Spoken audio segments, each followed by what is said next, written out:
Hello students, कैसे हैं आप। आज की क्लास में हम लोग पढ़ रहे हैं रस। रस का क्या अर्थ होता है। रस का अर्थ होता है आनंद। हाँ जी, जब भी आप किसी कविता या काव्य को पढ़ते हो और आपको पढ़ने के बाद मजा आता है, अच्छा लगता है और वह आपको सुकून देता है, तो उसे ही हम कहते हैं रस। इसकी परिभाषा देखते हैं, इसके बारे में अच्छे से समझ में आएगा। जिस काव्य या कविता को पढ़ने के बाद लौकिक व पारलौकिक आनंद की प्राप्ति हो, उसे रस कहते हैं। हाँ जी, जब आप कोई कविता या काव्य पढ़ते हो और उसको पढ़ने के बाद आपको अच्छा लगता है, आनंद आता है, मजा आता है, आपको सुकून देता है, राहत देता है, उसी आनंद को, अच्छी लगने को, मजे को, सुकून को, राहत को हम लोग क्या कहते हैं, रस कहते हैं। ठीक है, इसकी कुछ शब्दावली है, इसके बारे में जानते हैं। अगर हमें शब्दावली अच्छे से समझ में आ गई तो रस हमें अच्छे से समझ में आ जाएगा। ठीक है, पहला है हमारा भाव। भाव क्या होता है। मन में उठने वाले अच्छे व बुरे विचारों को भाव कहते हैं। हाँ जी, मन देखिए, मन हमारा चंचल है, इसमें हमेशा कोई ना कोई विचार आता ही रहता है। कुछ विचार अच्छे हो सकते हैं, कुछ बुरे हो सकते हैं। विचार चाहे अच्छे हों या बुरे हों, उन दोनों ही विचारों को क्या कहा जाता है, भाव कहा जाता है। दोबारा देखिए, मन में उठने वाले अच्छे व बुरे विचारों को भाव कहते हैं। हाँ जी, आपके मन में कोई भी विचार हो, अच्छा हो या बुरा हो, जो भी विचार आपके मन में आते हैं उन्हें हम क्या कहते हैं, भाव कहते हैं। भाव आपको समझ में आ गया। अब हम देखते हैं विभाव के बारे में। विभाव क्या होता है। जो भाव मन में स्थिर हो जाते हैं उन्हें विभाव कहते हैं। हाँ जी, जो भाव हमारे मन में फिक्स हो जाते हैं, स्थिर हो जाते हैं, उन्हें क्या कहा जाता है, विभाव कहा जाता है। अब मन में तो हमारे लाखों करोड़ों पता नहीं कितने विचार आते हैं, आते ही रहते हैं, लेकिन कुछ विचार ऐसे होते हैं जो हमारे मन में फिक्स हो जाते हैं, स्थिर हो जाते हैं, उन्हें क्या कहा जाता है, उन्हें कहा जाता है विभाव। हाँ जी, जब जो विचार हमारे मन में फिक्स हो जाते हैं, स्थिर हो जाते हैं, उन्हें क्या कहा जाता है, विभाव कहा जाता है। विभाव हमारा दो प्रकार का होता है। पहला होता है आलंबन और दूसरा होता है हमारा उद्दीपन। आलंबन क्या होता है, उद्दीपन क्या होता है, इसके बारे में हम जान लेते हैं। इससे पहले आप एक बार दोबारा देखिए। रस का अर्थ है आनंद। आनंद अर्थात किसी भी कविता या काव्य को पढ़ने के बाद जब आपको अच्छा लगता है, वही अच्छा लगना आपका क्या कहलाता है, रस कहलाता है। रस में कुछ शब्दावलियां हैं, जैसे कि भाव। भाव क्या होता है, हमारे मन में उठने वाले विचार, चाहे वह अच्छे हो या बुरे हो, पॉजिटिव हो या नेगेटिव हो, हमारे काम के हो, बेकाम के हो, लेकिन जो भी विचार हमारे मन में आते हैं उन्हें हम क्या कहते हैं, भाव कहते हैं। दूसरा है हमारा विभाव।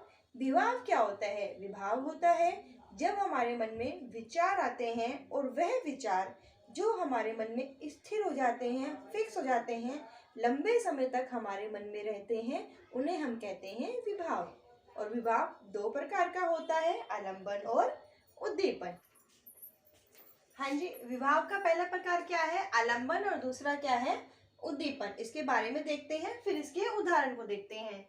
आलंबन का क्या अर्थ होता है, ध्यान से देखिएगा थोड़ा।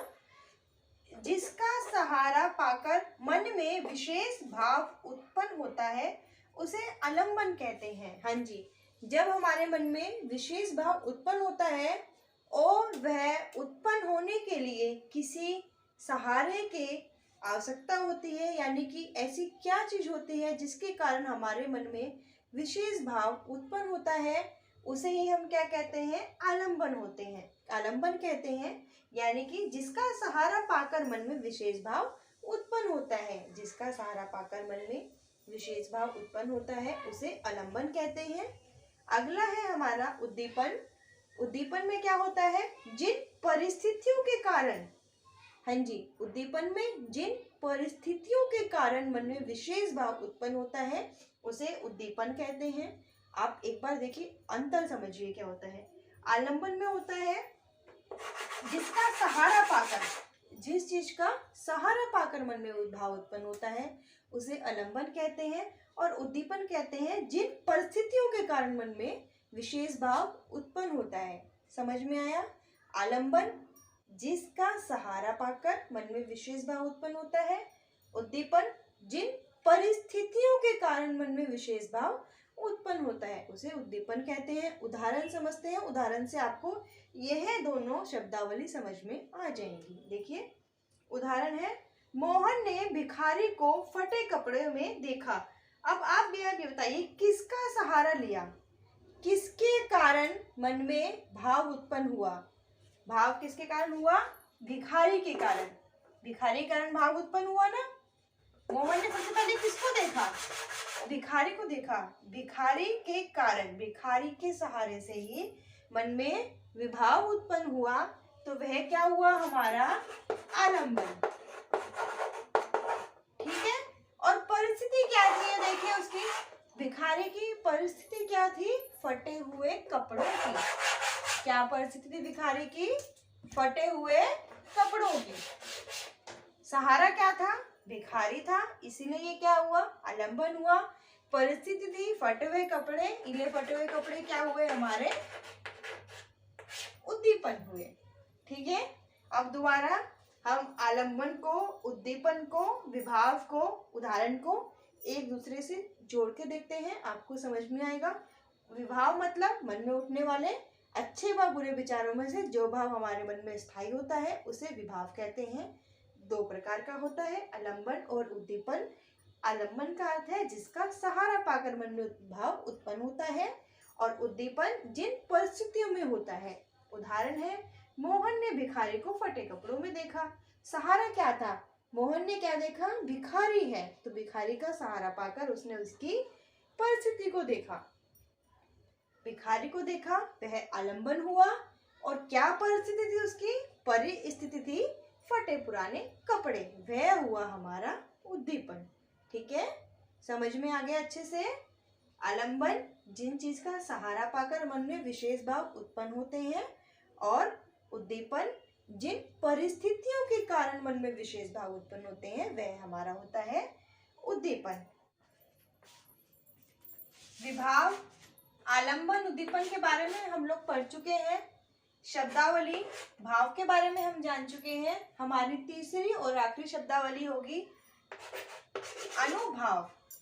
इन सबको आपको ध्यान से पढ़ना नहीं है, समझना है, क्योंकि सारी शब्दावली हमारी आपस में मिलती जुलती है। आपको कंफ्यूज नहीं होना है। देखिए विभाव, भाव, अनुभाव सारी शब्दावली आपस में मिलती जुलती है, इसीलिए आप इसके बारे में समझें। अगर आप समझ जाते हैं तो आपको कोई कंफ्यूजन भी नहीं होगा और आपको याद करने में दिक्कत भी नहीं होगी। विभाव के बारे में हम पढ़ चुके हैं, भाव के बारे में हम पढ़ चुके हैं। अब पढ़ रहे हैं हम अनुभाव के बारे में। ध्यान से देखिए, अनुभाव की परिभाषा पहले देखते हैं। जब हम किसी चीज की परिभाषा पढ़ लेते हैं तो उसके बारे में काफी कुछ हमें परिभाषा से ही समझ में आ जाता है। अनुभाव, विभाव के कारण जो शारीरिक और मानसिक परिस्थिति उत्पन्न होती है उसे अनुभाव कहते हैं। हाँ जी, किस कारण से? विभाव के कारण हमारी जो शारीरिक और मानसिक परिस्थिति उत्पन्न होती है उसे क्या कहते हैं? अनुभाव कहते हैं। किसके कारण? विभाव के कारण। अब याद करिए, विभाव क्या होता है? विभाव होता है जब हमारे मन में विचार आते हैं और उसमें से कोई विचार जब हमारे मन में स्थिर हो जाता है उसे हम क्या कहते हैं? विभाव कहते हैं। जी हाँ, जब हमारे मन में विचार आता है और उनमें से कोई विचार हमारे मन में स्थिर हो जाता है, और जब वह विचार हमारे मन में स्थिर हो जाता है यानी कि विभाव, उसी स्थिर विचार के कारण जो हमारी शारीरिक और मानसिक परिस्थिति होती है उसे हम क्या कहते हैं? अनुभाव कहते हैं। हाँ जी, मन में आने वाला विचार जब हमारे मन में स्थिर हो जाता है, फिक्स हो जाता है, स्टेबल हो जाता है, और उसके कारण जो हमारी परिस्थिति होती है उसे हम क्या कहते हैं? अनुभव कहते हैं। अनुभव हमारे दो प्रकार के होते हैं, कायिक अनुभव और सात्विक अनुभव। देखिए मैंने नीचे भी लिखा हुआ है, अनुभव हमारा दो प्रकार का होता है, कायिक अनुभव और सात्विक अनुभव। आपको समझ में आ रहा है ना? ये चीजें आपस में मिलती जुलती हैं। आप इनके नाम से कंफ्यूज मत होइए, इनके बारे में जानिए। भाव, मन में उठने वाले विचार, चाहे वह कैसे भी हो, अच्छे हो, बुरे हो, कुछ भी हो। भाव क्या होता है? शॉर्ट में समझिए, मन में उठने वाले विचार। विभाव क्या होता है? विभाव होता है जो विचार हमारे मन में स्थिर हो जाते हैं। आप इसको अपने जीवन के किसी उदाहरण से भी ले सकते हैं।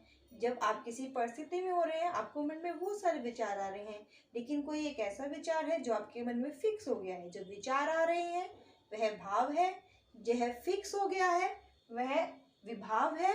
और जो विचार आपके मन में फिक्स होने के कारण आपकी जो प्रतिक्रिया हो रही है, शारीरिक या फिर परिस्थिति हो रही है, शारीरिक या मानसिक, वह है हमारे अनुभव है। ठीक है।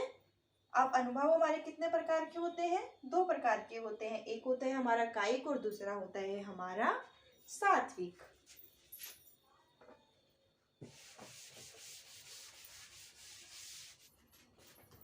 देखिए जल्दी से कायिक अनुभव के बारे में जानते हैं। कायिक अनुभव क्या होता है? अनुभव शरीर के अंग द्वारा प्रदर्शित होते हैं। हाँ जी, शरीर के अंग द्वारा, यानी कि फिजिकल एक्टिविटी। जब हमारी कोई फिजिकल एक्टिविटी होती है तो वह होता है हमारा कायिक अनुभव। कैसे? हाथ हिलाना, इशारे करना, अपने पास बुलाना किसी को, इसके लिए हमारी फिजिकल यानी कि शारीरिक गतिविधि का प्रयोग हो रहा है, तो वह क्या होगा? हमारा कायिक अनुभव होगा। जिस अनुभव में हमारे शारीरिक गतिविधि का प्रयोग हो रहा है, इशारे करना, पास बुलाना, तो वह क्या होगा? हमारा कायिक अनुभव होगा। दूसरा है हमारा सात्विक अनुभव। कायिक अनुभव के कारण जो परिस्थिति उत्पन्न होती है, कायिक अनुभव के कारण यानी कि शारीरिक गतिविधि के कारण जो परिस्थिति उत्पन्न होती है, उसे हम क्या कहते हैं? सात्विक अनुभव कहते हैं। कैसे? आंखों से आंसू आना।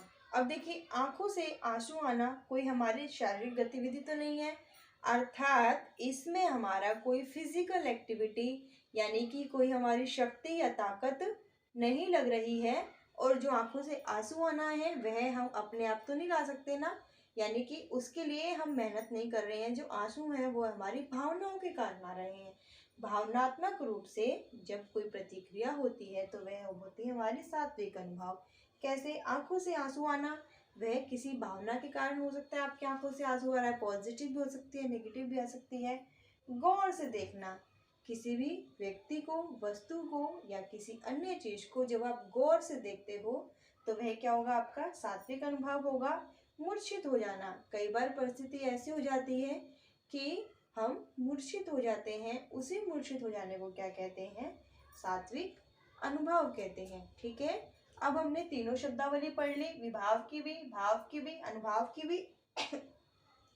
आलंबन उद्दीपन के बारे में हमने जान लिया, भाव के बारे में हमने जान लिया, अनुभव के बारे में जान लिया, कायिक अनुभव के बारे में जान लिया, सात्विक अनुभव के बारे में जान लिया। आप इस वीडियो को एक बार दोबारा देखिएगा। अगर आप इस वीडियो को दोबारा ध्यान से देखेंगे तो यकीन कीजिए आपको किसी भी प्रकार का कोई भी नोट्स बनाने की जरूरत नहीं पड़ेगी। आगे हम रस के बारे में और उसके स्थायी भाव के बारे में जानेंगे, क्योंकि अगर हमने अभी इसके बारे में स्टार्ट कर दिया तो वीडियो हो जाएगी लंबी और आप हो जाओगे बोर। तब तक के लिए हम इस वीडियो को यहीं पे स्टॉप करते हैं। आप इसकी शब्दावली के बारे में जानिए, रस के बारे में जानिए और उनको अपनी निजी जीवन से इनके उदाहरणों को रिलेट करके इसको समझिए। अगली क्लास में मिलते हैं हम आपको रस और उसके स्थायी भाव के बारे साथ में, और फिर हम जानेंगे उसके उदाहरण के बारे में भी। कोशिश करेंगे अगली क्लास में रस हमारे खत्म हो जाए। तब तक आप अपने चैनल को क्या करना है? लाइक करना है, शेयर करना है, सब्सक्राइब करना है। और अगर आपको आज की क्लास सच में अच्छी लगी, आपको समझ में आया है, तो जल्दी से कमेंट भी कर दीजिए। तब तक गुड नाइट।